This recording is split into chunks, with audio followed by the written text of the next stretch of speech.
Baik, Assalamualaikum warahmatullahi wabarakatuh. Perkenalkan, nama saya Dara Pujawati dengan NIM 1Q1 20028. Jadi, di sini saya membuat video untuk menuntaskan mata kuliah praktikum bimbingan konseling karir. Dan saya akan menjelaskan rencana pelaksanaan layanan bimbingan konseling, yaitu RPL. Baik, pertama-tama saya akan menjelaskan tentang rasionalisasi. Berdasarkan data yang diperoleh, diketahui bahwa untuk pengkategoriannya terbagi menjadi 4 kategori, yaitu sangat tinggi. Diketahui responden ada sekitar 1 siswa dengan persentase 1,3%. Tinggi diketahui, sedangkan yang tinggi diketahui respondennya ada sekitar 16 siswa dengan persentase 20,8%. Sedangkan yang rendah diketahui responden ada sekitar 54 siswa dengan persentase 70,1%. Dan yang terakhir sangat rendah diketahui responden ada sekitar 6 siswa dengan persentase 7,8%. Metode pengumpulan data pada penelitian ini menggunakan skala psikologi. Dari hasil ini kemudian dapat ditarik kesimpulan bahwa siswa SMA 4 Kendari khususnya kelas 12 masih terbilang rendah dalam memutuskan karir. Dengan topik yang saya angkat yaitu pengambilan keputusan karir dalam menghadapi masa depan, karena masih banyak siswa yang belum bisa mengembangkan suatu pemahaman dalam suatu proses kritis yang sesuai untuk diaplikasikan dalam keterampilan pengambilan keputusan karir. Dengan memberikan layanan informasi ini agar siswa dapat mengambil keputusan karirnya ke jenjang selanjutnya. Karena pada kenyataannya di lapangan masih banyak siswa yang memiliki keputusan karir yang rendah. Jadi selanjutnya, adapun rancangan RPL yaitu komponen layanannya, layanan informasi yang saya akan berikan kepada siswa-siswa, sedangkan bidang layanan yaitu karir. Karena kita di sini menjelaskan tentang bagaimana pengambilan keputusan karir tersebut. Topik tema layanan yaitu mengambil keputusan karir dalam menghadapi masa depan. Yang ketiga selanjutnya fungsi layanan yaitu pemahaman, karena dalam keputusan pengambilan karir kita harus memahami apa-apa saja yang kita butuhkan ke depannya. Selanjutnya tujuan umum, peserta didik mampu membuat pilihan-pilihan yang didasarkan pada pengetahuan tentang diri dan pada informasi. Adapun tujuan khususnya yaitu yang pertama, peserta didik mampu menentukan karir ke depannya. Yang kedua, peserta didik mampu memahami hal apa saja yang dilakukan dalam dunia kerja. Yang ketiga, peserta didik dapat mengetahui faktor-faktor penghambat dari pengambilan keputusan karir. Besaran layanannya itu kelas 3. Terus waktu yang kita butuhkan hanya 45 menit. Adapun materi yang saya akan berikan kepada siswa, yang pertama pemahaman mengenai pengambilan keputusan karir, yang kedua hal-hal yang harus diketahui dalam menghadapi dunia kerja, yang ketiga faktor penghambat pengambilan keputusan karir. Adapun sumbernya itu dari Amalia Widiastuti Lestari.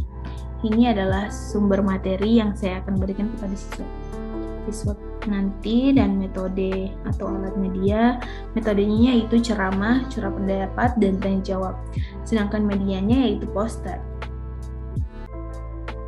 Langsung saja pelaksanaannya yaitu yang pertama pembukaan. Yang pertama, konselor menyapa peserta didik dengan salam, lalu berdoa dalam mengawali kegiatan layanan dan melakukan kontrak layanan, kesepakatan bahwa layanan akan berlangsung selama 45 menit dengan tertib. Konselor menyampaikan materi apa saja yang dibahas. Kemudian memotivasi klien untuk mengungkapkan kesulitan dalam menyalurkan pendapat dan harapan untuk kedepannya, hingga konselor mampu membuat tujuan bersama. Selanjutnya, tahap inti. Yang pertama, peserta didik mendengarkan penjelasan materi yang diberikan melalui poster. Yang kedua, konselor memberikan waktu selama beberapa menit agar konseling membaca dan memahami materi. Yang ketiga, mengajak peserta didik untuk curah pendapat masing-masing. Yang keempat, peserta didik menyimpulkan hasil kegiatan. Yang kelima, peserta didik merefleksikan kegiatan dengan mengungkapkan kemanfaatan dan kebermaknaan kegiatan secara lisan. Yang keenam, yang terakhir, yaitu guru bimbingan konseling memberikan penguatan dan rencana tindak lanjut. Adapun evaluasi, yaitu evaluasi hasil. Yang pertama, guru BK mengajak siswa merefleksikan hasil kegiatan. Yang kedua, mengamati sikap atau antusias peserta didik dalam mengikuti kegiatan. Yang terakhir, guru BK menutup kegiatan dengan mengajak peserta didik dan peserta didik berterima kasih kepada guru BK lalu berdoa dan mengakhiri dengan salam. Adapun materi yang saya lampirkan yaitu yang ini.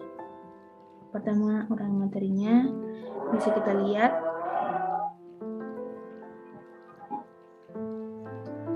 Baik, adapun materi yang saya simpan di poster yaitu pengambilan keputusan karir dalam menghadapi masa depan. Ini adalah temanya. Yang pertama, materi pertamanya yaitu Baron dan Brian 2005 menyatakan bahwa dukungan sosial adalah kenyamanan secara fisik dan psikologis yang diberikan oleh teman atau anggota keluarga.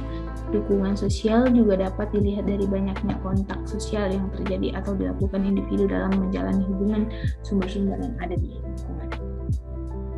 Ini semacam kayak faktor penghambat, dan pengambilan keputusan karir diantaranya adalah pengetahuan tentang dunia kerja dan pemahaman tentang menentukan pilihan karir. Upaya dalam meningkatkan kemampuan pengambilan keputusan karir, siswa perlu melihat beberapa faktor yang berkontribusi, diantaranya minat jurusan, kualitas layanan informasi karir, dan pemahaman karir.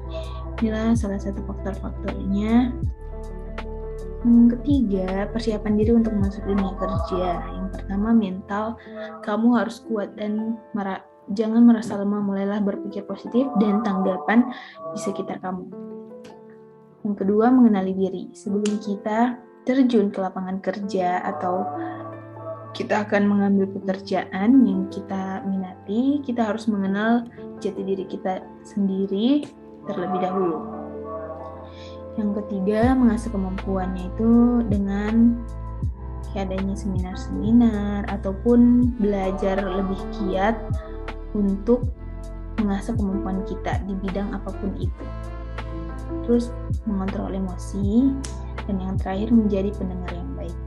Baik, itu dari saya. Bila ada salah kata mohon dimaafkan. Akhirul kalam, wassalamualaikum warahmatullahi wabarakatuh.